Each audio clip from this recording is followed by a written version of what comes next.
আজকে আমরা যেটা করবো সেটা হচ্ছে হেডোনিজম। তোমরা জানো যে টপিকটা খুব ইম্পর্টেন্ট। হেডোনিজম, হেডোনিজম মানে কি, এটার অর্থ কি আগে থেকে আমরা জেনে নিই। The Greek word hedone means pleasure, মানে প্রত্যেকটা লাইন বাই লাইন কোশ্চেন রয়েছে, তো এখানে যেখানে বলবো সেখানে সেখানে নোট করে নেবে। The Greek word hedone means pleasure, hedone কথাটার অর্থ কি, যেটা হচ্ছে সুখ দেয়, pleasure. Therefore, the doctrine that considers pleasure as the ultimate goal of life is called hedonism or সুখবাদ। মানে যে মতবাদ অনুসারে সুখই হচ্ছে জীবনের পরমাত্ম, আমরা সুখকেই শুধুমাত্র কামনা করি, তাকেই কিন্তু বলা হয় সুখবাদ বা হেডোনিজম।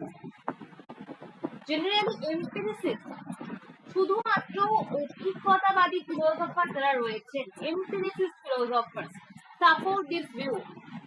এই মতবাদটাকে তাহলে কারা সাপোর্ট করে?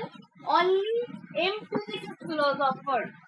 ওকে, যারা এমপিরিসিস্ট ফিলোসফার রয়েছে লিখে রাখবেন, তারাই কিন্তু এই মতবাদটাকে, হেডোনিজমের মতবাদটাকে সাপোর্ট করে।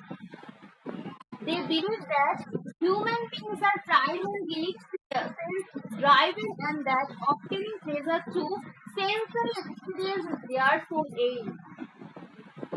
কি বলছে?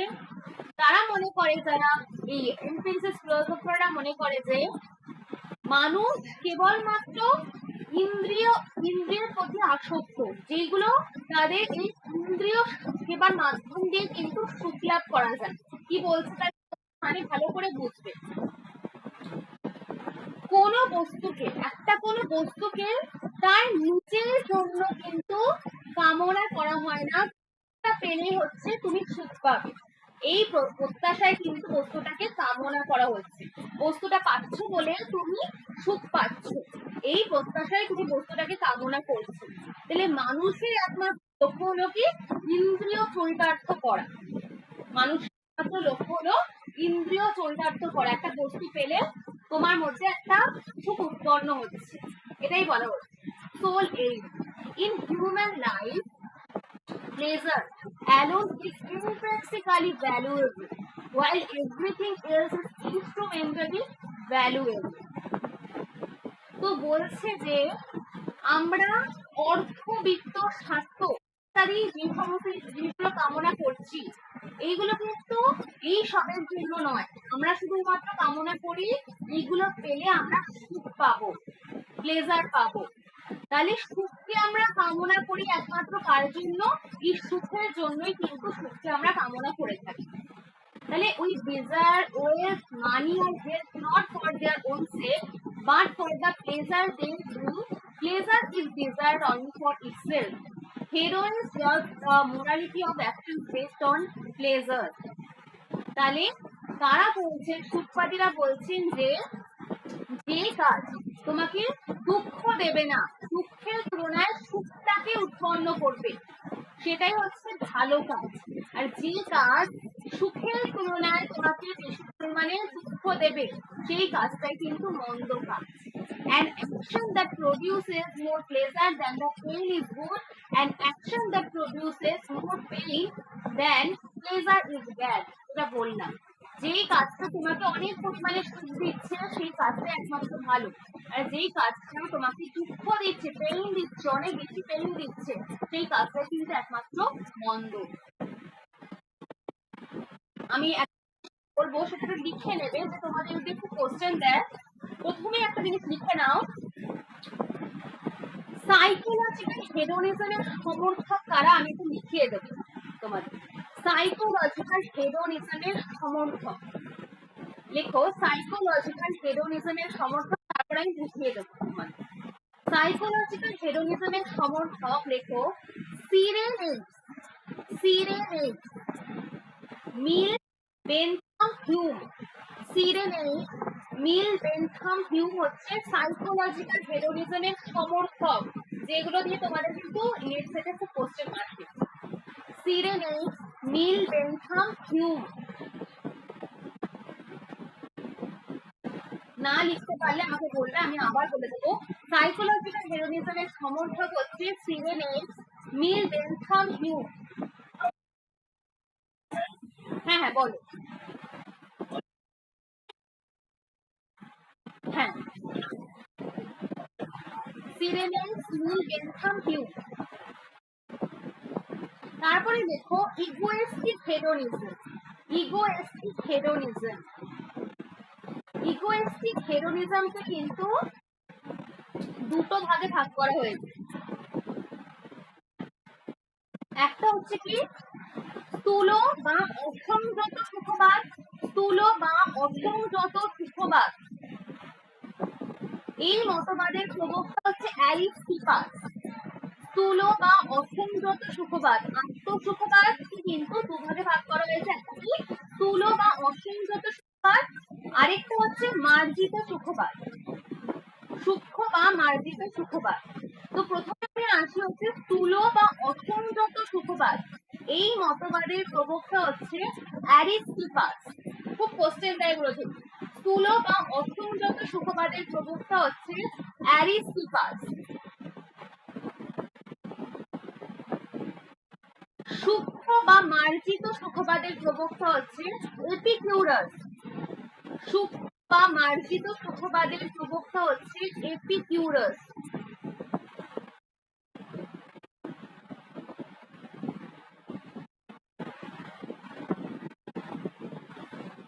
লিখতে পেরেছো?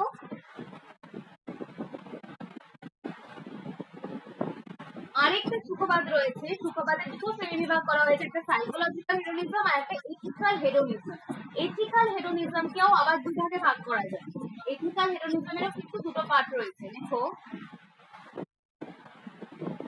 সূক্ষ্ম বা সংযত পরসুখবাদ, সূক্ষ্ম বা সংযত পরসুখবাদ বা অল্ট্রুইস্টিক হেডোনিজম। তোমরা ইংলিশগুলো লিখে নেবে, নেটে তো তোমাদের বাংলা দেবে না, ইংলিশ দেবে।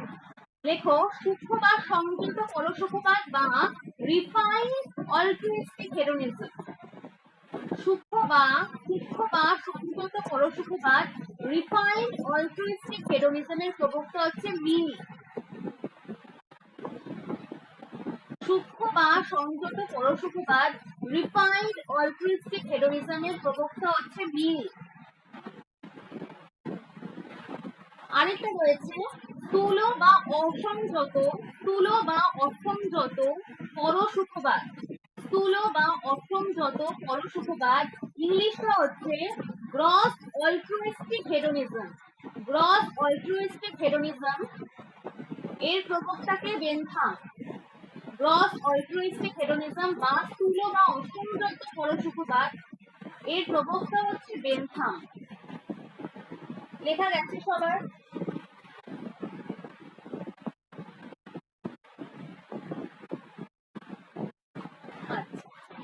তো এবার আমরা আসবো হচ্ছে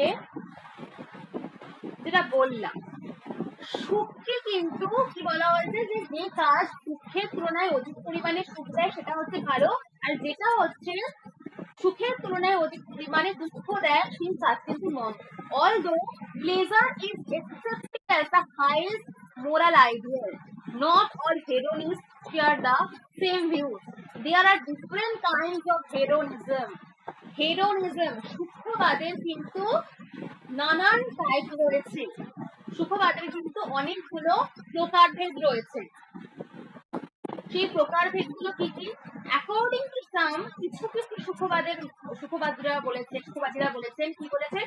pleasure is the natural object of our desire, that is through all our actions we instinctively or actually seek pleasure. কি বলছে? অনেকে বলছে যে সুখ হচ্ছে আমাদের স্বাভাবিক কামনার বস্তু না হলেও সকল কর্মের মধ্য দিয়ে আমরা কিন্তু বাস্তবত সুখের কামনা না করলেও সুখের কামনাতেই কিন্তু আমরা কর্ম করি। যেমন সিজুইল কিন্তু এই কথা বলেছিলেন। সিজুইল বলেছিলেন যে সুখই হচ্ছে একমাত্র কাম্য বস্তু, এবং এই মতবাদ অনুসারে কি বলা হয়েছিল? কোন বস্তুকে নিজের জন্য কিন্তু কামনা করা হয় না, কোন বস্তুকে আমরা নিজের জন্য কামনা করি না। এই বস্তুটা পেলে আমরা সুখ পাবো। একটা জিনিস আমি কিনলাম, আমার খুব পছন্দের, এই বস্তুটা আমি পেয়ে গেলাম, কিনলাম, আমার মধ্যে একটা সুখ উৎপন্ন হলো। তাহলে বলছে মানুষের একমাত্র লক্ষ্য হলো কি আমাদের ইন্দ্রিয়কে চরিতার্থ করা। এবং সাইকোলজিক্যাল হেডোনিজম, এই সাইকোলজিক্যাল হেডোনিজমই কিন্তু এই মতবাদটা বলেছেন। এবং এই মতের সমর্থককে অ্যারিস্টিপাস, সিরিলিক সম্প্রদায়, হিউম, হবস, বেনথাম, মিল, বেইন। ওকে, এতজন কিন্তু রয়েছে। অ্যারিস্টিপাস, সিরিলিক সম্প্রদায়, হিউম, হবস, বেনথাম, মিল, বেইন। ঠিক আছে, লিখে নেবে। এরা কিন্তু এই সাইকোলজিক্যাল হেডোনিজমের কিন্তু সমর্থক। এতগুলো কিন্তু রয়েছে, এতগুলো নাম রয়েছে: Hume, Hobbes, Bentham, Mill, Bain, Aristippus and Cyrenaic সম্প্রদায়। আরেকটা কি বলেছে, আরেকটা মতবাদ রয়েছে, একটা কি সাইকোলজিক্যাল হেডোনিজম। প্রথমে আমরা সূক্ষ্মবাদকে দুটো পার্টে ভাগ করব। আমরা সূক্ষ্মবাদকে দুটো পার্টে ভাগ করব, লিখে নেবে খাতায়। একটা হচ্ছে সাইকোলজিক্যাল হেডোনিজম, আরেকটা কি, আরেকটা হচ্ছে কিন্তু এথিক্যাল হেডোনিজম। এথিক্যাল হেডোনিজম কি? এথিক্যাল হেডোনিজমে বলা হয় যে কিরকম উচিত, কিরকম কামনা করা উচিত, এই বিষয় কিন্তু এই এথিক্যাল হেডোনিজম নির্দেশ করে। যেমন সুখ, এই সুখ হচ্ছে মানুষের জীবনের একমাত্র কাম্য বস্তু এবং মানুষের উচিত সুখটাকেই কাম্য করা। তাহলে এই মতবাদ অনুসারে কিন্তু সুখই হচ্ছে নৈতিক বিচারের মানদণ্ড। এবং এথিক্যাল হেডোনিজমের প্রবক্তা কারা? জেএস মিল, বেনথাম এবং কান্ট। থেকে জেএস মিল, বেনথাম এবং কান্ট লিখে নেবে। জেএস মিল, বেনথাম, কান্ট এথিক্যাল হেডোনিজমের সমর্থক। তাহলে যদি তোমরা আমাকে কোশ্চেন করো যে ম্যাম এই সাইকোলজিক্যাল হেডোনিজম এবং এথিক্যাল হেডোনিজম এই দুটোর মধ্যে পার্থক্য কি রয়েছে, তাহলে আমরা জানি যে সাইকোলজিক্যাল হেডোনিজমে কি হয়, সাইকোলজিক্যাল হেডোনিজম অনুসারে কিন্তু মানুষ স্বভাবতই সুখটাকেই অন্বেষণ করে, সুখটাই পেতে চায়। আর এথিক্যাল হেডোনিজম বা নীতি বিজ্ঞান সম্মত সুখবাদ অনুযায়ী কিন্তু মানুষের সুখটাই অন্বেষণ করা উচিত। বোঝা গেছে, মানুষের সুখ অন্বেষণ করা উচিত। এবং সাইকোলজিক্যাল একটা বাস্তব বোধক মতবাদ। কিন্তু এথিক্যাল হেডোনিজম কি, এটা কিন্তু মূল্যবোধ, আমাদের মধ্যে মূল্যবোধ তৈরি করে। ঠিক আছে, ভ্যালু, ভ্যালু কিন্তু তৈরি করে। সাইকোলজিক্যাল হেডোনিজমে কিন্তু সুখ হচ্ছে আদর্শ না হওয়ায় এক্ষেত্রে কিন্তু কাজের কোনো নৈতিক বিচার করা যায় না, একটা কাজ নৈতিক নাকি অনৈতিক এটা কিন্তু আমরা সাইকোলজিক্যাল হেডোনিজমে করতে পারবো না। কিন্তু এই এথিক্যাল হেডোনিজম বা নীতি বিজ্ঞান সম্মত সুখবাদ অনুযায়ী কিন্তু নৈতিক বিচার করতে পারবো আমরা। ঠিক আছে, কোনো কাজের নৈতিক বিচার কিন্তু করা যায় এথিক্যাল হেডোনিজম অনুযায়ী। ওকে, এইটুকু জায়গায় বোঝা গেছে। এরপরে অনেকটা রয়েছে, অনেক কিছু রয়েছে, তো এইটুকু জায়গায় বোঝা গেছে।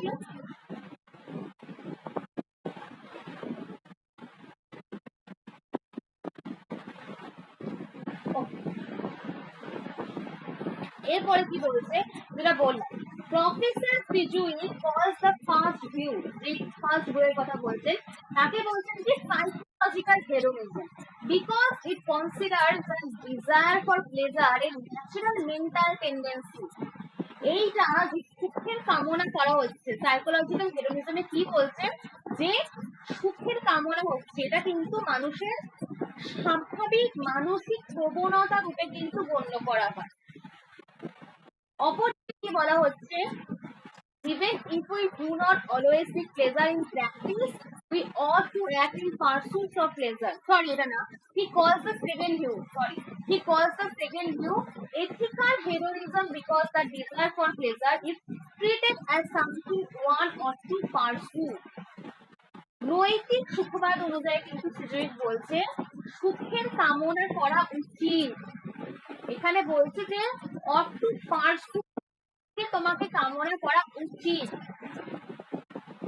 পুরো ডিফারেন্স বোঝা গেছে।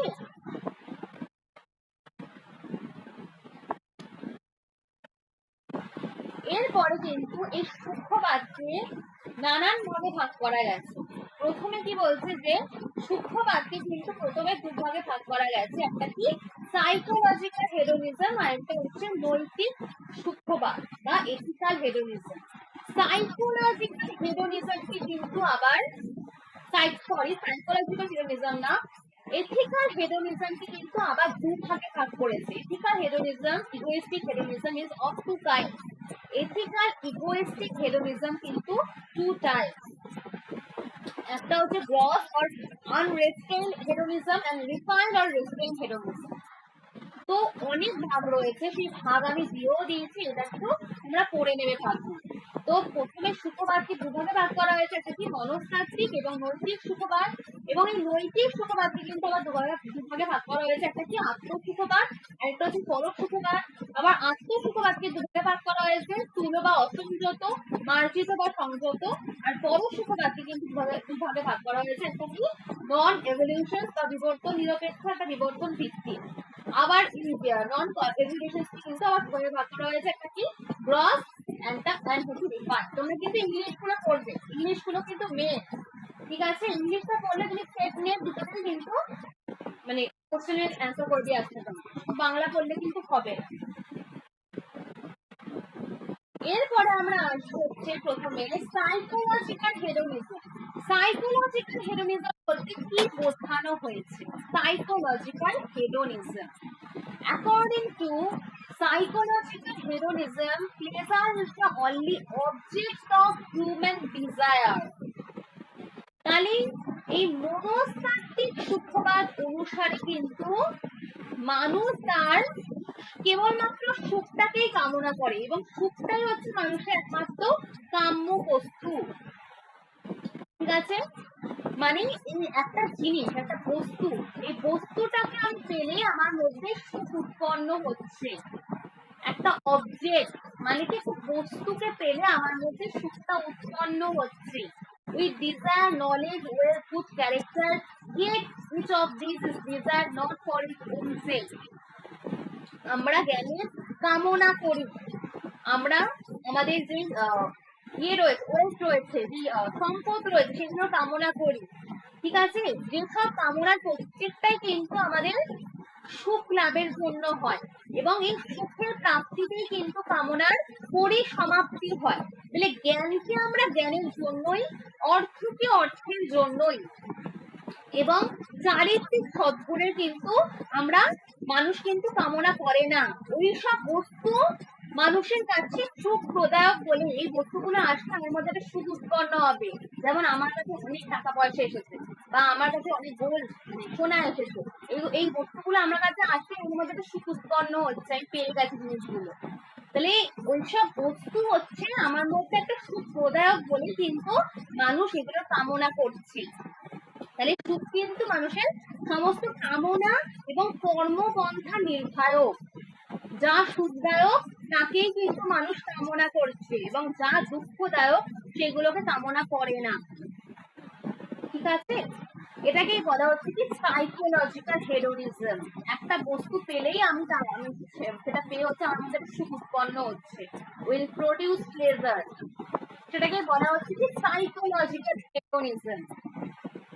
The ancient Greek, Cyrenaic schools and modern philosophers such as Hume, Hobbes, Bentham, Mill supported psychological hedonism. নামগুলো কিন্তু মনে রাখতে হবে। এই হিউম, হবস, বেনথাম, মিল কিন্তু এই সাইকোলজিক্যাল হেডোনিজমকে সাপোর্ট করেছিল। Nature has placed man under the entire pleasure orbit. His only goal is to seek pleasure and avoid pain. কি বলছে? বেনথাম একটা কথা বলেছিল, এটা কিন্তু খুব ইম্পর্টেন্ট। বেনথাম একটা কথা বলেছিল, প্রকৃত মানুষকে কিন্তু সুখ এবং দুঃখ এই দুটো কিন্তু তাদের সাম্রাজ্যের অধীনে করে রেখেছে এবং যেখানে মানুষের একমাত্র লক্ষ্য হচ্ছে কি দুঃখকে পরিহার করা, অ্যাভয়েড পেইন, দুঃখকে আমাদের সরিয়ে দিতে হবে আমাদের জীবন থেকে, এটা কিন্তু করতে হবে। And Mill, relying on self-consciousness and the self-observation, expressed a similar view to desire something and to regard it as pleasant. To dislike something and to regard it as painful. These are inseparably connected, or rather they are two aspects of the same fact. মিল বলেছে যে কোনো একটা বস্তুকে তোমাদের quotation দিয়ে বলতে পারে যে এই, এটা কে বলেছে, ঠিক আছে, এই কোটেশন গুলো পড়তে হবে তোমাদের। বেনথাম এটা বলেছে, মিল এটা বলেছে।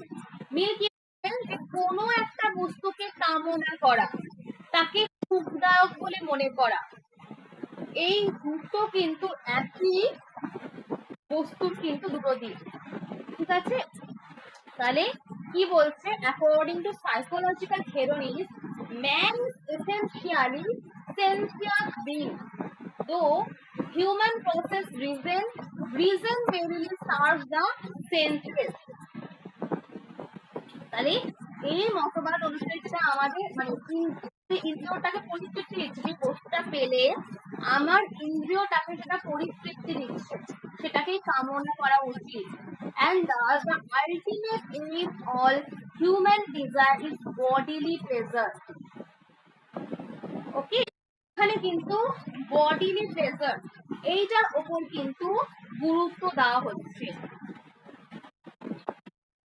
এই মনস্তাত্ত্বিক উপবাদে কি বলা হচ্ছে, মানুষ মূলত কিন্তু ইন্দ্রিয় পরায়ণ, মানে আমাদের ইন্দ্রিয় যেসব বিষয়বস্তুর দিকে আকৃষ্ট হচ্ছে, সেই বস্তুগুলো যদি আমরা পেয়ে যাই তাহলে আমাদের মধ্যে সুখ উৎপন্ন হচ্ছে।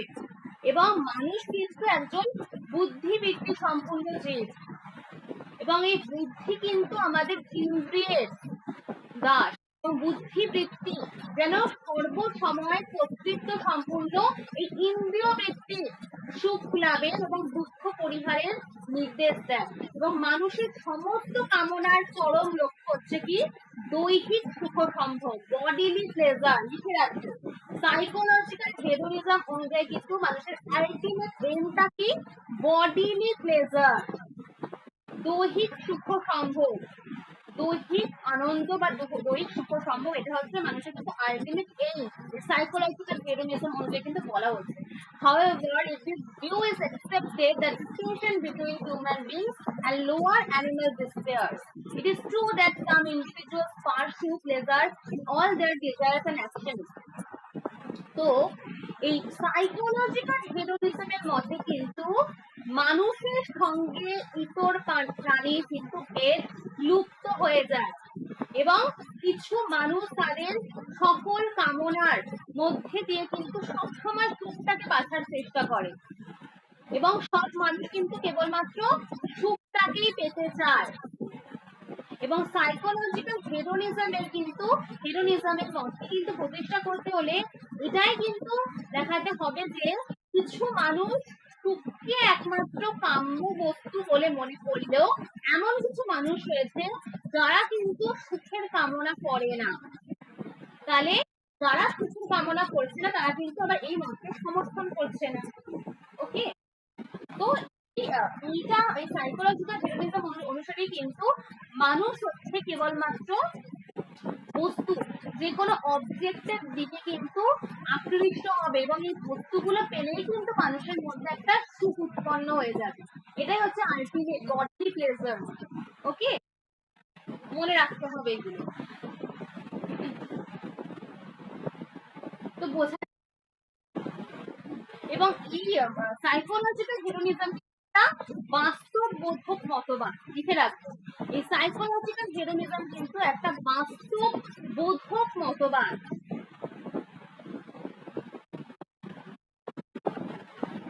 বলো, এইটুকুনি বোঝা গেছে সাইকোলজিক্যাল হেডোনিজমে যা যা পড়ালাম। এখান থেকে কিন্তু অনেক রকমের কোশ্চেন আসবে। আর এই যে আমি লিখে দিয়েছি, এই কারা কারা সমর্থক, এগুলো কিন্তু পড়তে হবে। অ্যারিস্টোপাস, হিউম, হবস, বেনথাম, মিল, বেনিস, এরা কিন্তু সবাই সাইকোলজিক্যাল হেডোনিজমের সমর্থক। এবং এই মিলের বেনথাম কি বলেছে, কোটেশন, মিলের যে কোটেশন, যেগুলো কোটেশন তুলে দিলে কোশ্চেন টাইপ কি বলেছে, এই একটা কোটেশন তুলে দিয়ে দেবে চারটে অপশন দিয়ে যে কে বলেছে। ওকে, এইভাবে কিন্তু কোশ্চেন দেয় তোমাদের। মেন পয়েন্ট, কিছু আমি মেন পয়েন্ট দিচ্ছি কারণ এক্সামের সময় দেখে গেলে সুবিধা হবে এগুলো। This doctrine is descriptive not normative. এই মতবাদ কিন্তু ডেসক্রিপটিভ বর্ণনামূলক নয়, ঠিক আছে? এইটা কিন্তু সরি এটা হচ্ছে বর্ণনামূলক, sorry this doctrine is descriptive বর্ণনামূলক নট নরমেটিভ, আদর্শমূলক নয়। নরমেটিভ কিন্তু নয়, আদর্শমূলক নয়। It explains what humans naturally do, not what they ought to do. কারণ মানুষের মন কি করে, স্বভাবতই কিন্তু সুখটাকে কামনা করে এবং দুঃখটাকে কি করে, অ্যাভয়েড করে, দুঃখ কিন্তু পরিহার করে। According to this theory, humans instinctively seek pleasure. এই মতবাদ অনুসারে কিন্তু সুখটাকে অনুসন্ধান করে। Psychological Hedonism is an empirical factual doctrine. মনস্তাত্ত্বিক সুখবাদ কিন্তু একটা বাস্তব বিষয়ক মতবাদ, ফ্যাকচুয়াল আর এম্পিরিক্যাল, একটা বাস্তব বিষয়ক মতবাদ। It describes what humans naturally desire, not what they morally desire. মনস্তাত্ত্বিক সুখবাদে কিন্তু মানুষ স্বভাবতই যা কামনা করে তার কথা কিন্তু বলা হয়। তো বলো, যেইটুকুনি বললাম সেইটুকুনি বোঝা গেছে? সবার বোঝা গেছে যেটুকুনি বলেছি আজকে? মানে আবার শুধুমাত্র বলে সাইকোলজিক্যাল হেডোনিজমটা বোঝা গেছে, এরপরে অনেক রয়েছে, আরো আরো মত রয়েছে।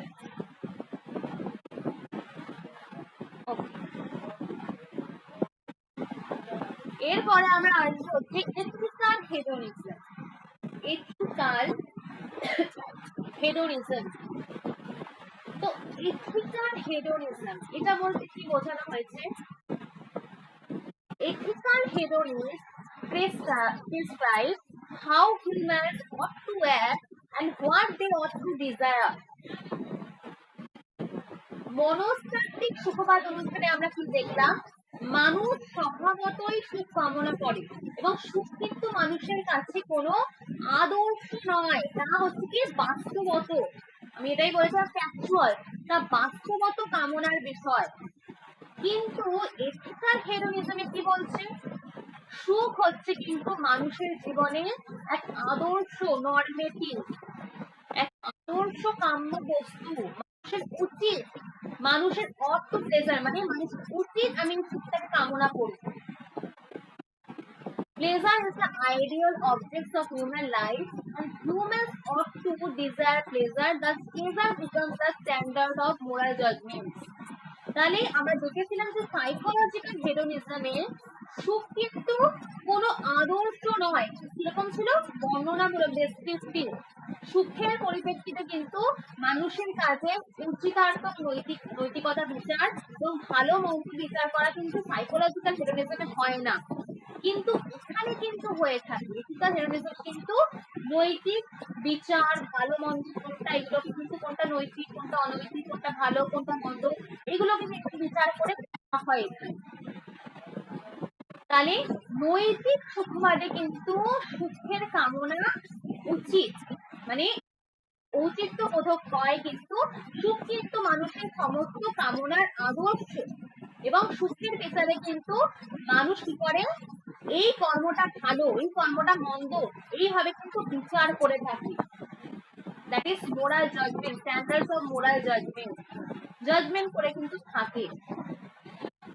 ওকে, তো এথিক্যাল হেডোনিজমে কিন্তু বলা হচ্ছে যে কি কামনা করা উচিত, একজন মানুষের কি কাজ করা উচিত, তাদের কামনা করা উচিত, এই বিষয়ে কিন্তু নির্দেশ দেয়। এবং সুখ হচ্ছে কিন্তু মানুষের জীবনের আদর্শ কাম্য বস্তু এবং মানুষের উচিত কিন্তু একমাত্র এই সুখটাকে কামনা করা। সরি, মানুষের উচিত কিন্তু এই সুখটাকে একমাত্র কামনা করা। তো এটাকে বলা হচ্ছে কি,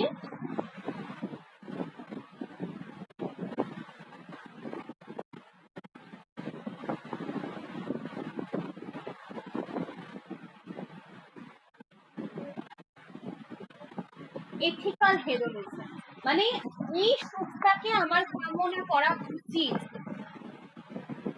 সুখ হচ্ছে মানুষের জীবনের এক আদর্শ কাম্য বস্তু এবং মানুষের উচিত সেই সুখগুলোকে কাম্য করা।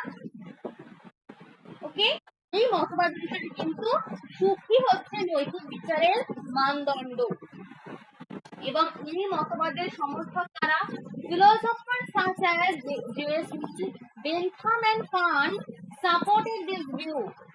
Kant discussed the idea critically, but is often mentioned in historical comparisons. তো জেমস মিল, বেনথাম এবং কান্ট কিন্তু এথিক্যাল হেডোনিজমের সমর্থক। কারা কারা? জেমস মিল, বেনথাম এবং কান্ট।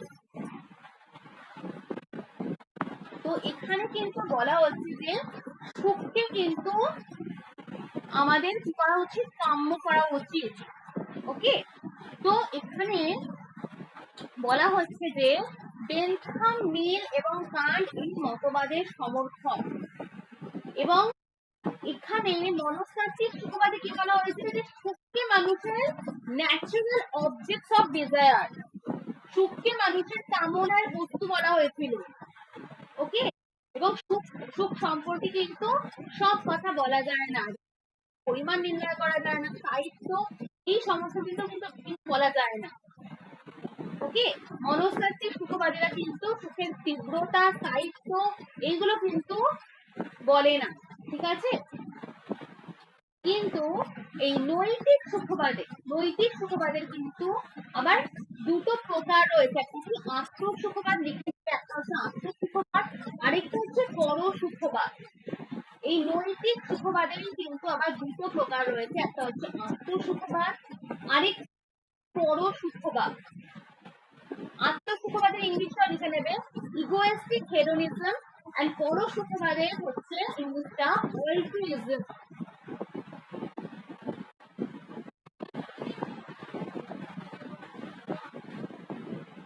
তো এখানে কিছু মেন পয়েন্টস দিয়েছে, এথিক্যাল হেডোনিজমে কিছু মেন পয়েন্টস দিয়েছে, যেগুলো কি?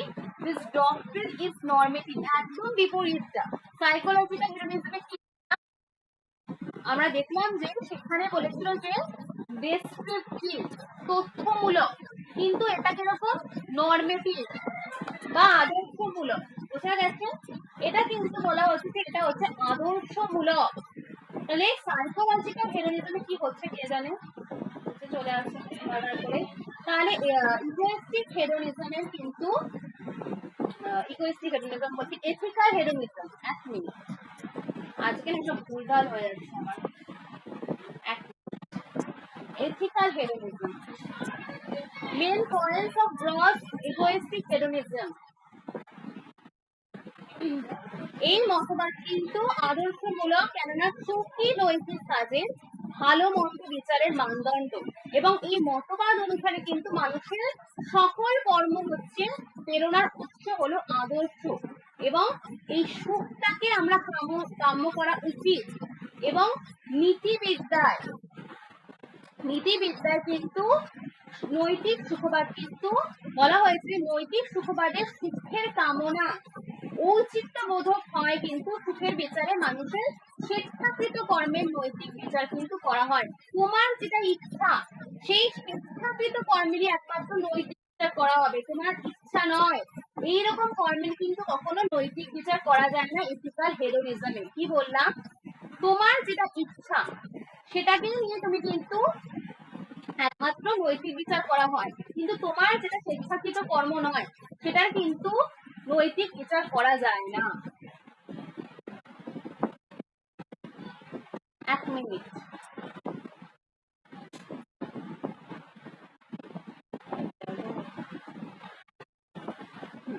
তারপরে দেখো রয়েছে difference between psychological and ethical Hedonism.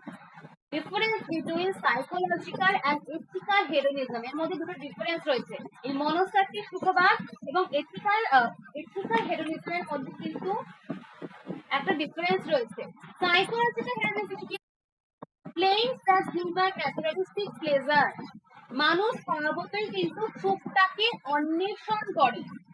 Ethical বলা হচ্ছে claims that human ought to seek pleasure, এটা কিন্তু একই রকম হলেও কিন্তু অনেকটা পরিমাণে আলাদা, তোমরা কিন্তু ভুল করবে, অনেকে ভুল করে আসে এটা। কি বলছে, psychological hedonism claims that humans naturally seek pleasure, মানুষ স্বভাবতই সুখটাকে পেতে চায় বা অন্বেষণ করে, কিন্তু এথিক্যাল হেডোনিজমে কি বলছে, the human ought to seek pleasure, ought মানে কি, মানুষের সুখটা কামনা করা উচিত, উচিত বলছে, ঠিক আছে, এখানে কিন্তু উচিত শব্দ থাকবেই।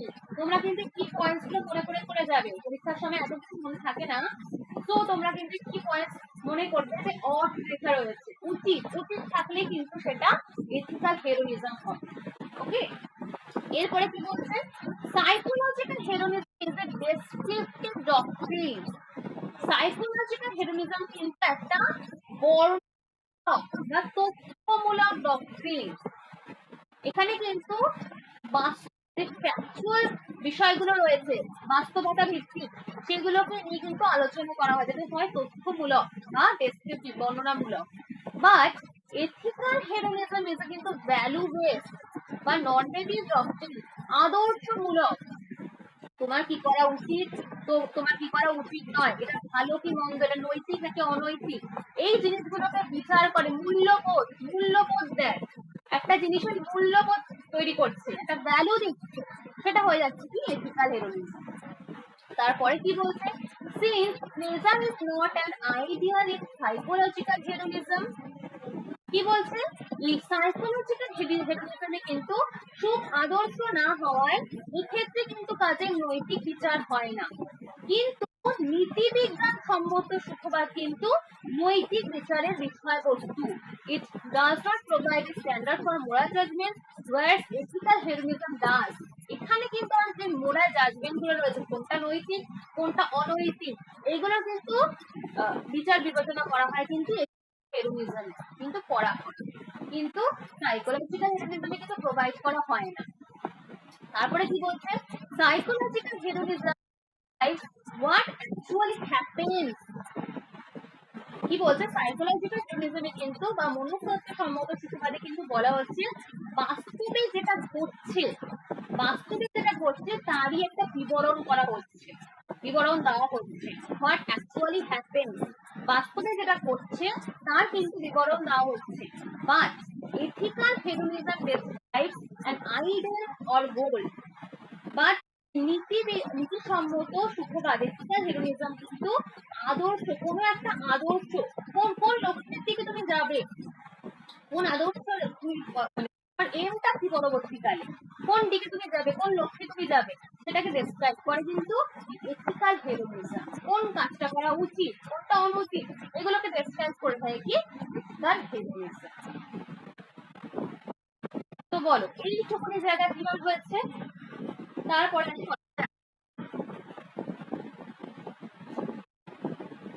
যা যা বললাম সবাই পয়েন্ট করতে পেরেছো? সবার ক্লিয়ার হয়েছে? নাহলে আমি আবার বুঝিয়ে দেবো। আচ্ছা, এরপরে আমরা আসবো হচ্ছে ক্লাসিফিকেশন অফ এথিক্যাল হেডোনিজম। আবার এই এথিক্যাল হেডোনিজমের কিন্তু আবার দুটো টাইপ রয়েছে।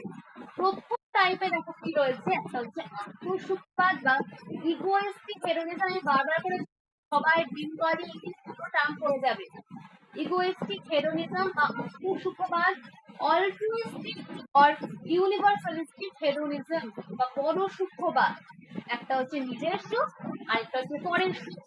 ওকে, এভাবে কিন্তু মনে রাখবে। তো এথিক্যাল হেডোনিজমের কিন্তু দুটো পার্ট, একটা হচ্ছে আত্মসুখবাদ আর একটা হচ্ছে পরসুখবাদ। ইগোইস্টিক হেডোনিজম, আত্মসুখবাদ অনুযায়ী কি বলা হয়, আত্মসুখবাদ according to egoistic hedonism is the only desirable object in human life is one's own pleasure. The sole duty of each individual is to seek the maximum amount of personal pleasure.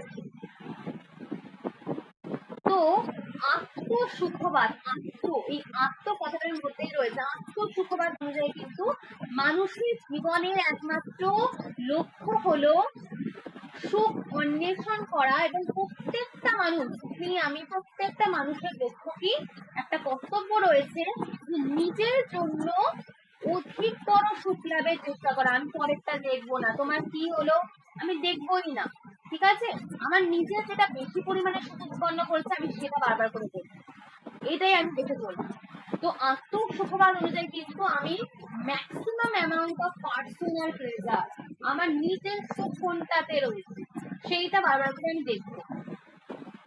The Cyrenaics and the Epicurus of the ancient Greece supported egoistic hedonism. In modern times, Hobbes and the Gassendi are notable supporters. তো কারা কারা supporter রয়েছে? সিরেনিক সম্প্রদায় রয়েছে, এপিকিউরাস সম্প্রদায় রয়েছে, আর তারা রয়েছে হবস রয়েছে, এবং গ্যাসেন্ডি।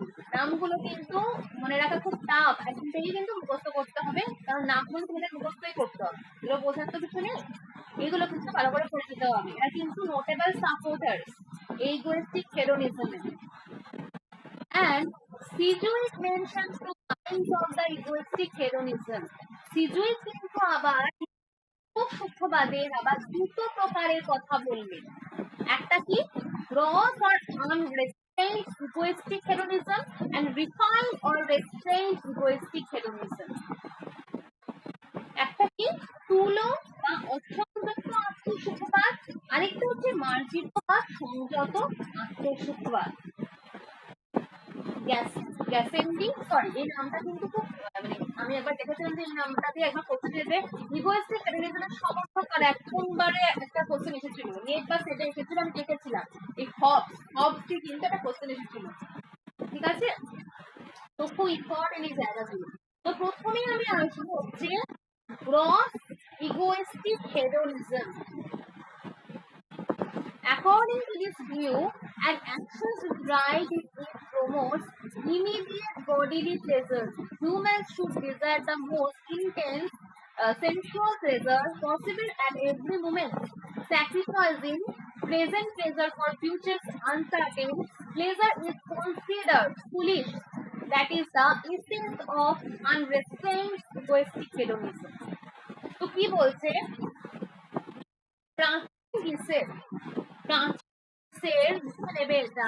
প্রাচীন গ্রিসের সিরেনি, অ্যারিস্টটল অফ সিরেনি, চিফ প্রপোনেন্ট কারা এটা চিনতে পারে? প্রাচীন গ্রিসের সিরেনি অ্যান্ড অ্যারিস্টিপাস এই মতবাদটাকে প্রচার করেছেন, এই মতবাদটাকে কিন্তু প্রচার করেছেন এরা দুজন। একটা হচ্ছে কি, অ্যারিস্টিপাস অফ সিরেনি এন্ড দা অ্যারিস্টিপাস এন্ড সিরেনি সম্প্রদায়।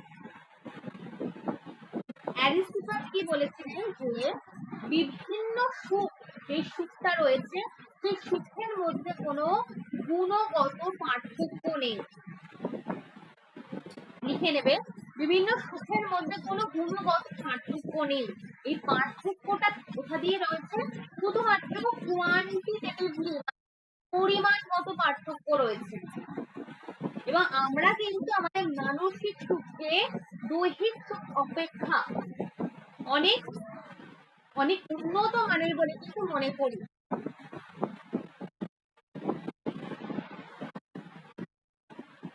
লিখে নেবে, ঠিক আছে, কি বলছে যে আমরা কিন্তু আমাদের মানসিক সুখকে দৈহিক সুখ অপেক্ষা কিন্তু অনেক উন্নততর বলে কিন্তু মনে করি,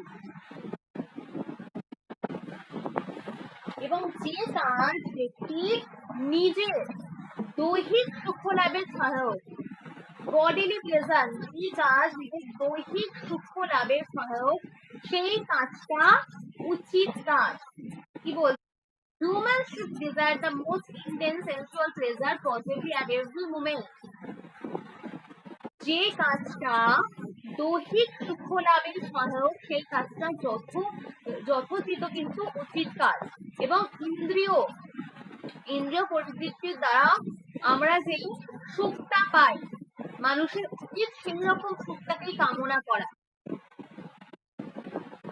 এবং ভবিষ্যৎটা ভেবে অনেকেই রয়েছে যে খুব মানে অনেক সময় দেখা যায় এরকম ভবিষ্যতের কথা ভেবে অনেক মানে খুব মানে অর্থ কম ব্যয় করে বা কিছু করে না, মানে অনেক পয়সা আড়ালো কিন্তু কিছু খরচ করে না, অনেক জামা করে থাকে, এরকম করে ভবিষ্যতের কথা ভেবে। কিন্তু এখানে কি বলা হচ্ছে, এখানে কিন্তু বলা হচ্ছে এটা একদমই করা যাবে না।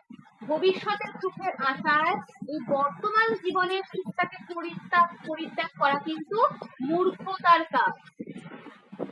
তোমাকে কিন্তু এই সুখটাকে এখনই বেছে নিতে হবে। এটাকে নৈতিক অসংযত আত্মসুখবাদ। বোঝা গেছে? সরি, স্থূল বা অসংযত আত্মসুখবাদ। স্থূল বা অসংযত আত্মসুখবাদ।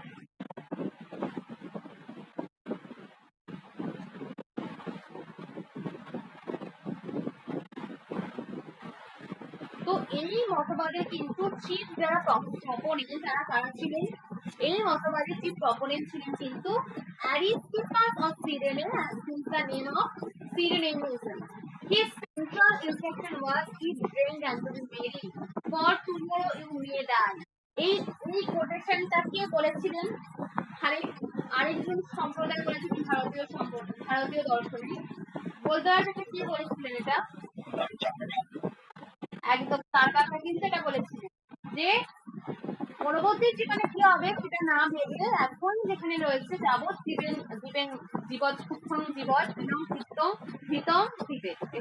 এটা কিন্তু চার্বাকরা বলেছিলেন যে ঋণ করে ঠিক খাও, কারণ আগামীকাল তুমি জীবিত নাও থাকতে পারো। Supporters include ancient Cyrenaic modern thinkers, এরা কিন্তু সাপোর্টার রয়েছে, নামগুলো খুব খতমত। ম্যান্ডেভিলে অ্যান্ড হেলভেটিয়াস, মনে থাকবে তো? নামগুলো কিন্তু প্রচন্ড খতমত। এরা কিন্তু সবই এই স্থূল বা অসংযত আত্মসুখবাদের প্রবক্তা বা সাপোর্টার। এবং এই অসংযত আত্মসুখবাদ কিন্তু চার্বাকরা কিন্তু সাপোর্টার ছিলেন প্রাচীন ভারতীয় দর্শন। তো এখানে মেন পয়েন্টস কি কি দিয়েছি দেখো। Main points of gross egoistic hedonism কি বলছে? Sensual pleasure is the ultimate good and the standard of moral judgement. ইন্দ্রিয় সুখ, এই ইন্দ্রিয় সুখই হচ্ছে পরম কল্যাণ এবং এটাই কিন্তু আলটিমেট গুড, ভালো মন্দ বিচার করে কিন্তু এই sensual pleasure. There is no qualitative difference pleasure, only quantitative difference. এটা কিন্তু মনে রাখতে হবে। সুখের কিন্তু বলছে যে সুখের কোন রকম কোনো গুণগত পার্থক্য নেই, কেবলমাত্র কিন্তু পরিমাণগত পার্থক্য রয়েছে। The amount and the intensity of pleasure determine its value. সুখের পরিমাণ এবং তীব্রতা হলো কিন্তু সুখ বিচারের মাপকাঠি। আচ্ছা, সমাপ্তি আছো ক্লাসে? বুঝতে পারছো? আচ্ছা ঠিক আছে, নোটগুলো কিন্তু পড়ে রাখবে, যেগুলো বলছি সেগুলো নোট করবে। The amount and intensity of pleasure determine its value. সুখের পরিমাণ এবং তীব্রতা হলো কিন্তু এইটা এই সুখ বিচারের কিন্তু মাপকাঠি। And bodily pleasure is more intense than mental pleasure. কি বলছেন? যে mental pleasure কিন্তু bodily pleasure মানসিক সুখের তুলনায় দৈহিক সুখ কিন্তু বেশি তীব্র বলছে। bodily pleasure is more intense than mental pleasure. mental pleasure তুলনায় কিন্তু bodily pleasure হচ্ছে কিন্তু বেশি তীব্র, more intense. Hence it is preferable. তাই দৈহিক সুখই হচ্ছে কাম্য। তো এটা গেল কিন্তু gross or unrestrained egoistic hedonism or স্থূল অসংযত আত্মসুখবাদ। এরপরে আমরা আসবো হচ্ছে refined or restrained egoistic hedonism, সূক্ষ্ম বা মার্জিত আত্মসুখবাদ। সূক্ষ্ম or মার্জিত আত্মসুখবাদ। তো কি বলছে? According to this view, in moral life, the senses must be controlled by reason. এখানে বলা হচ্ছে কি নৈতিক জীবনের ইন্দ্রিয়কে, আমাদের যে ইন্দ্রিয় রয়েছে সেই ইন্দ্রিয়কে কিন্তু আমরা বুদ্ধি, এই বুদ্ধির মাধ্যম দিয়ে আমাদেরকে নিয়ন্ত্রণ করতে হবে। বুদ্ধি হচ্ছে কিন্তু সুখ লাভের, বুদ্ধি হচ্ছে সুখ লাভের সঠিক পথের অনুসন্ধান দিতে পারে। এবং যারা অন্ধ, এই অন্ধ প্রবৃত্তির বশে কিন্তু চালিত হয়ে যে সুখ লাভ করা যায় তা কিন্তু মানুষকে সুখী দেয় না, সেটা কিন্তু ভুল পথে নিয়ে চলে যায়। তো তোমাকে বুদ্ধির দ্বারা কিন্তু বিচার করে দেখতে হবে যে কোনটা ভালো, কন্ট্রোল বাই রিজন। অর্থাৎ বুদ্ধি কিন্তু সুখ লাভের তোমাকে সঠিক গাইড দিতে পারবে।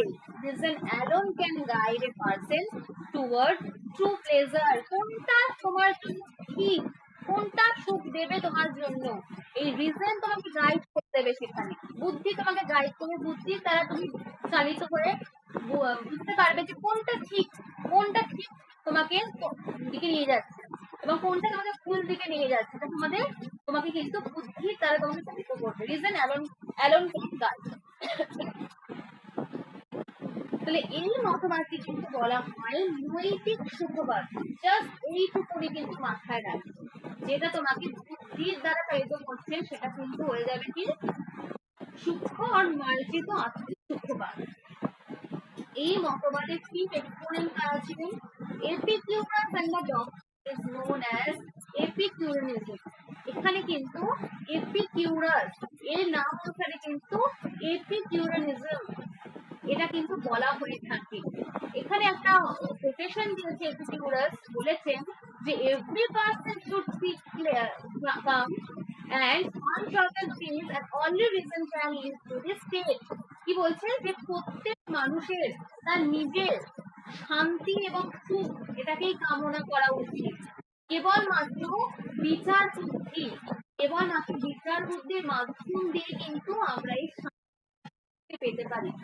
আমরা কিন্তু কোনো ইন্দ্রিয় পরিবৃত্তির মাধ্যমে এখানে পাচ্ছি না, এখানে আমরা কার মাধ্যমে পাচ্ছি? এই রিফাইন্ড আর রেস্ট্রেইনড ইগোইস্টিক হেডোনিজমে শুধুমাত্র কিন্তু আমরা রিজন বা বুদ্ধির মাধ্যম দিয়ে এই সুখটা, এই শান্তিটা পেতে পারছি। Every person should seek calm and uncertain things. Only reason can lead to this state. Only reasoning এই সেটটাকে লিড করতে পারে, আর অন্য কিছু পারে না। তো এই মতবাদের যে মূল বক্তব্যগুলো রয়েছে সেটা আমরা দেখে নেব। Personal pleasure is highest. তোমার নিজের যে প্লেজার, তোমাকে যে সুখ দেবে সেটাই তুমি একমাত্র চরম বলে মনে করবে, হাইয়েস্ট তোমার কাছে। তুমি অন্যের কি হচ্ছে, অন্য যা খুশি হোক তার, মানে তুমি সবসময় নিজের সুখটাকে কামে না, আত্মসুখটাই কেবলমাত্র তোমার কাম্য হয়ে থাকবে। Mental pleasure is superior to bodily pleasure and therefore mental pleasure is preferable. দৈহিক তুলনায় কিন্তু এখানে মানসিক সুখ, এখানে পুরো উল্টোটা বলছে। আগেরটাই আমরা কি দেখলাম, দৈহিক সুখকে আমরা কামনা করছি, কিন্তু এখানে আবার কিন্তু মানসিক সুখ কিন্তু উন্নত বলে দাবি করছে। মেন্টাল প্লেজার অনেক বেশি সুপিরিয়র, অনেক বেশি উচ্চতর টু বডি প্লেজার, দৈহিক সুখের থেকে। Therefore mental pleasure is preferable. এই মেন্টাল প্লেজারকে কিন্তু প্রেফারেবল করা হচ্ছে, কাম্য করা হচ্ছে। Pleasure differs is quality. সুখের মধ্যে এখানে আবার কোয়ালিটি দিক থেকে পার্থক্য রয়েছে। আগেরটা আমরা কি দেখলাম, কোয়ান্টিটেটিভলি পার্থক্য রয়েছে। এখানে কি রয়েছে, প্লেজার ডিফার, খুব ইম্পর্টেন্ট এগুলো। Pleasure differs in quality. এখানে কিন্তু সুখের গুণগত পার্থক্য রয়েছে। বললাম এখানে সুখের আবার কিন্তু গুণগত পার্থক্যের কথা কিন্তু স্বীকার করেছে। And Epicurean can be summarized in 4 principles. চারটে প্রিন্সিপাল দিয়েছে। The desirable pleasure is that which never leads to future pain. কি বলছে? The desirable pleasure is that which never leads to future pain. সেই সুখী কাম্য যা কোনো অবস্থাতেই কিন্তু দুঃখ তোমাকে দেবে না। The pleasure which produces no further pleasure is to be avoided. সেই সুখটা তুমি বর্জন করবে যা কোনো সুখ সৃষ্টি করে না। The pain that brings about greater future pleasure is acceptable. সেই দুঃখ কাম্য যা ভবিষ্যতে বড় সুখ আনতে পারে সেটাই কিন্তু একমাত্র কাম্য। তারপরে বলছে the pain that produces no future pleasure is to be avoided. সেই দুঃখটা তোমাকে বর্জন করে দিতে হবে, সেটা কি কখনো আনবে না যা কোনো সুখ আনতে পারে না। সেই দুঃখটাকে তুমি পরিহার করবে যা কোনো সুখ আনতে পারছে না। বলো, ক্লিয়ার হয়েছে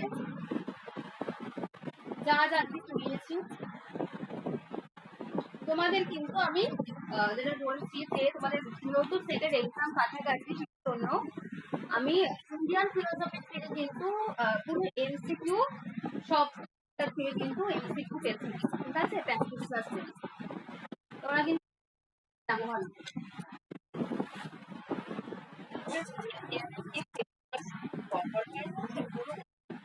ইন্ডিয়ানের সিলেবাস না, ইন্ডিয়ানের সিলেবাস সবটা কভার হয়নি, ঠিক আছে? কিছু কিছু এখনো বাকি রয়েছে, সব কভার হয়নি। দৈন দর্শনটা শেষ করে দিতে হবে, আর দুটো জায়গায় রয়েছে একটি পরের দিন ওটাকে পুরো শেষ করিয়ে দেবো শর্মা বই থেকে। কারণ তোমাদের দেখো টিভি শর্মা বই থেকে কোশ্চেন করে, ওই দিকটা না পড়লে কিন্তু ওই এসএমএসসি বা ওয়েস্টার্ন টাইপের মানে 11-12 বই দেখে পড়তে বা ওই এসএমএসসি বই দেখে ওসব বই দেখে পড়লে কিন্তু কেউ কোয়ালিফাই করতে পারবে না, ঠিক আছে? নেট সেটের যেখান থেকে কোশ্চেন করে সেই বুকগুলো ফলো করে তোমাদের পড়তে হবে। তো আমি সেটাই করছি, ওই বুকগুলো থেকে তোমাদের কোশ্চেন করে, তো নেক্সট সেটের যে বুকগুলো সেগুলো তোমাকে ফলো করতে হবে, তাহলে কোয়ালিফাই করতে পারবে, আদারওয়াইজ কিন্তু কেউ কোয়ালিফাই করতে পারবে না। ওই বাচ্চাদের যে বইগুলো রয়েছে অনেকেই কল করে থাকে, ঠিক আছে? বা এসএলএসটি বিভিন্ন বই রয়েছে, সব বুক যারা ফলো করে পড়েছে তারা কিন্তু কেউ কোয়ালিফাই করতে পারবে না, ঠিক আছে? হ্যাঁ হ্যাঁ বলো।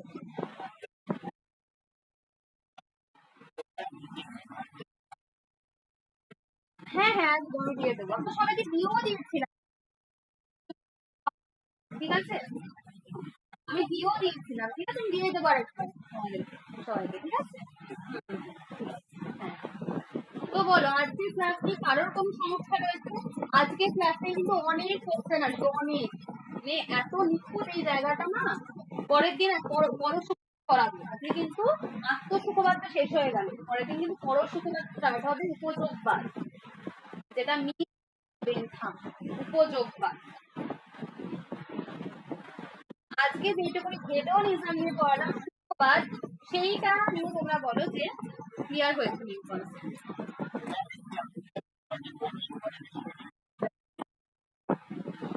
শ্রেণীবিভাগ সিজুইট তো করেনি, না না সিজুইট করেনি, সিজুইট করেছিলেন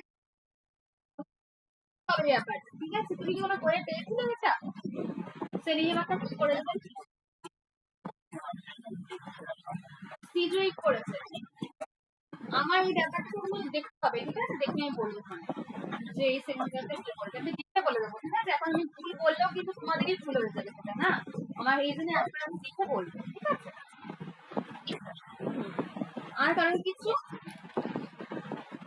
তোমরা কিন্তু এই সাপোর্টার গুলোর নামগুলো কিন্তু কেউ না করে যাবে না, কি কোনটা সাপোর্টার, তোমরা তো জানো যে সাপোর্টার দিয়ে কোশ্চেন দেয় তোমাদের, তোমরা এবং সেটির কোশ্চেন ফলো করেছো, এরকম টাইপের কোশ্চেন আছে তোমাদের? ও আচ্ছা, ঠিক আছে। তো হ্যাঁ রত্নদীপ করেছো, তো রত্নদীপ তুমি তোমাদের যে সাপোর্টার দিয়ে কোশ্চেন আছে, কোটেশন গুলো বলে দেয় যে কোনটা মানে কোন এই কোটেশনটা কে দিয়েছে, এরকম কোশ্চেন আছে। হ্যাঁ হ্যাঁ, তো এগুলো কিন্তু পড়তে হবে তোমাদের, ঠিক আছে? না পড়ে কিন্তু উপায় নেই, ভালো নাম্বার মানে পাস করতে চাইলে, কোয়ালিফাই করতে গেলে কিন্তু পড়তে হবে তোমাদের, অনেক পড়াশোনা করতে হবে পাস করতে গেলে। নেট পাস করতে গেলে বেশি পড়াশোনা, সেট পাস করতে গেলে একটু কম পড়াশোনা করতে হয়, মানে নেটটা একটু বেশি চাপ, কারণ ওটা তো পুরোটা ইংলিশ, নেট পুরো ইংলিশ, সেট হচ্ছে বেঙ্গলি, ঠিক আছে? সেট বেঙ্গলি এবং ইংলিশ, এবং নেট হচ্ছে কিন্তু ইংলিশ আর হিন্দি। জিআরএ পেতে গেলে অনেক পড়াশোনা করতে হবে, মানে অনেক, মানে সেটা চূড়ান্ত লেভেলের পড়াশোনা। আগে তুমি চেষ্টা করো যে নেট পাস করে, ঠিক আছে? আগে চেষ্টা করবে নেট পাস করে বা সেট পাস করে। নেট সেট দুটোর মধ্যে একটা পাস করলে তুমি সিএসসি তোমার ইন্টারভিউ হবে, ঠিক আছে? ইন্টারভিউ এর জন্য তুমি কিন্তু ডাক পাবে। আর সিএসসি কিন্তু পিএইচডি ছাড়া একটু টাফ হয়ে যায়, কিন্তু অনেকে আগের বছর তো পিএইচডি ছাড়াই পেয়ে গেছে, অনেকে পেয়েছে আগের বছর, মানে সিএসসি 2020 যে নোটিফিকেশনটা বেরিয়েছে, 2023 ইয়ে হলো, ইন্টারভিউ হলো, ওটা কিন্তু অনেকে পিএইচডি ছাড়া পেয়ে গেছে, অনেকে পেয়েছে, অনেকে। আরো হবে যে পিএইচডি ছাড়াও নিয়ে নেবে, অনেকেই নেবে, ঠিক আছে? অনেকেই করছে না, পিএইচডি করে না অনেকে, কিন্তু যারা পিএইচডি করে তাদের মার্কসটা বেশি পেয়ে যায়, 25 নম্বর পেয়ে যায়, ঠিক আছে? যারা করে থাকে তাদের কিন্তু আবার কমপ্লিট হতে হয়। তুমি যদি তোমার পিএইচডি কমপ্লিট না হয়, তুমি দেখো 2-3 বছর ধরে করছো, তোমার পিএইচডিটা অনেক বছর ধরে চলছে, এবার তোমাকে পুরোটা কমপ্লিট করতে হবে, শুধুমাত্র ওই অ্যাডমিশন দিলে তোমাকে মার্কসটা দেবে না, তোমাকে ওই দিয়ে দিতে হবে, ঠিক আছে?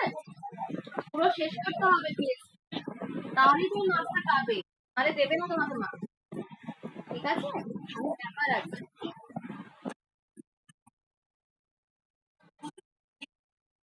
পিএইচডি করা থাকলে তোমাকে তো তোমাকে পুরোটা করতে হবে, মানে তুমি 3 বছর 4 বছর করে তোমাকে চান্স দেবে না, ঠিক আছে? তোমাকে পিএইচডি কমপ্লিট করতে হবে, তাহলেই তুমি 25 নম্বর মার্কস পেয়ে যাবে, ওকে? না, এখন খুব অসুবিধা, নেট কোয়ালিফাই না করলে, নেটের এখন অ্যাডমিশন তো তোমাদের কোয়ালিফাই, নেটের যে অ্যাডমিশন তো পিএইচডি এসেছে, তুমি তো জানো যে নেটে 3টে ক্যাটাগরি দিয়েছে এবার, ওগুলো জানো তো তোমরা? হ্যাঁ, বলে দিচ্ছি। হ্যাঁ, কি বলছো?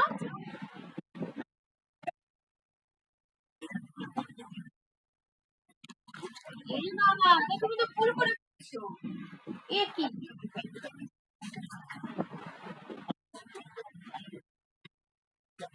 দেখো, তুমি এটা করেছো তো হয়তো চলেও আসতে পারে, ঠিক আছে? যদি তুমি কোয়ালিফাই করো, তুমি অ্যাডমিশন তো পেয়ে চলেও আসতে পারে, ঠিক আছে? যদি তুমি কোয়ালিফাই করে যাও, নাম্বারটা অনেক সময় করে দেয়, ঠিক আছে? যদি করে যাও তুমি কোয়ালিফাই, হ্যাঁ, এবার সমাপ্তি। এবার কিন্তু আগের বছর থেকে একটা নিয়ম স্টার্ট হয়েছে নিচে, সেটের বলছি না, সেটের হয়নি এসব নিয়ম, নেটের একটা নিয়ম স্টার্ট হয়েছে, ওটা কি বলছি, ওটা হচ্ছে একটা ক্যাটাগরি রয়েছে অ্যাডমিশন টু পিএইচডি, ঠিক আছে? একদম ওটা লাস্ট ক্যাটাগরি। প্রথমে হচ্ছে JRF, assistant professor and admission to PhD, এটা হচ্ছে একদম ফার্স্ট, খুব ভালো রেজাল্ট করলে এটা করতে পারবে, জিআরএফ, অ্যাসিস্ট্যান্ট প্রফেসর এবং অ্যাডমিশন টু পিএইচডি। তারপরে ক্যাটাগরিতে রয়েছে হচ্ছে assistant professor and admission to PhD, and last যে 3rd নম্বর ক্যাটাগরি সেটা রয়েছে অ্যাডমিশন টু পিএইচডি, ঠিক আছে? তো নাম্বারের ভিত্তিতে যেমন কাট অফ আসবে সেরকম কিন্তু তোমাদের এরকম হবে, ঠিক আছে? কেউ তোমরা assistant professor and admission to PhD পাবে, কেউ আবার শুধুমাত্র অ্যাডমিশন টু পিএইচডি পাবে, আর কেউ জিআরএফ এর সাথে এই 3টে পেয়ে যাবে, ঠিক আছে? যে খুব ভালো মার্কস পাবে কাট অফ, এরকম কিন্তু হয়েছে আগের বছর, ওকে? তো তোমাদের কিন্তু ডিআরএফ এর এই সার্টিফিকেটের বলে দিচ্ছি যে ভ্যালিডিটি, এই সার্টিফিকেটের ভ্যালিডিটি গুলো কিন্তু 1 বছর, শুধুমাত্র অ্যাসিস্ট্যান্ট প্রফেসরেরটা পুরো সারা জীবন, লাইফ টাইম, তুমি যতদিন বাঁচবে লাইফ টাইম থাকবে অ্যাসিস্ট্যান্ট প্রফেসরের। আর এটার কিন্তু কোনো বয়স থাকে না, তুমি যে কোনো সময় তুমি দিতে পারো এই পরীক্ষা, কিন্তু এই নেট সেটের পরীক্ষা তুমি সারা জীবন দিতে পারবে, ঠিক আছে? এটার কোনো বয়স নেই, এই পরীক্ষার কোনো বয়সের নেই। আর যেটা বলছিলাম অ্যাসিস্ট্যান্ট প্রফেসরের কিন্তু পুরো লাইফ টাইম তোমার সার্টিফিকেটের ভ্যালিডিটি, কিন্তু এই অ্যাডমিশন পিএইচডি করতে গেলে কিন্তু 1 বছর করে দেওয়া হয়েছে ভ্যালিডিটি, ঠিক আছে? সার্টিফিকেটের ভ্যালিডিটি 1 বছর রয়েছে। আর জিআরএফ এর কিন্তু 3 বছর, 3 বছরের মধ্যে যে কোনো ইউনিভার্সিটি কিন্তু চান্স পেতে হবে পিএইচডি, ঠিক আছে? তাহলেই কিন্তু থাকবে, 3 বছরের পর কিন্তু ওই সার্টিফিকেট আর কোনো কিছু পুরো একদম ভ্যালিডিটি শেষ হয়ে যাবে, বোঝা গেছে? আর অ্যাডমিশন টু পিএইচডি কিন্তু 1 বছর, ওকে? চিন্তা করো না, তোমারটা চলে আসবে। অনেক সময় যদি তুমি পাস করে যাও, কোয়ালিফাই করে যাও, তোমারটা দিয়ে দেবে ওখানে, ঠিক আছে, সার্টিফিকেট পেয়ে যাবে। ভুল করলে ওটা হয়ে যায়, অনেক সময় চলে আসে, ঠিক আছে। এখন কি হয়, ওকে, তুমি পড়াশোনাটা ভালো করে করো।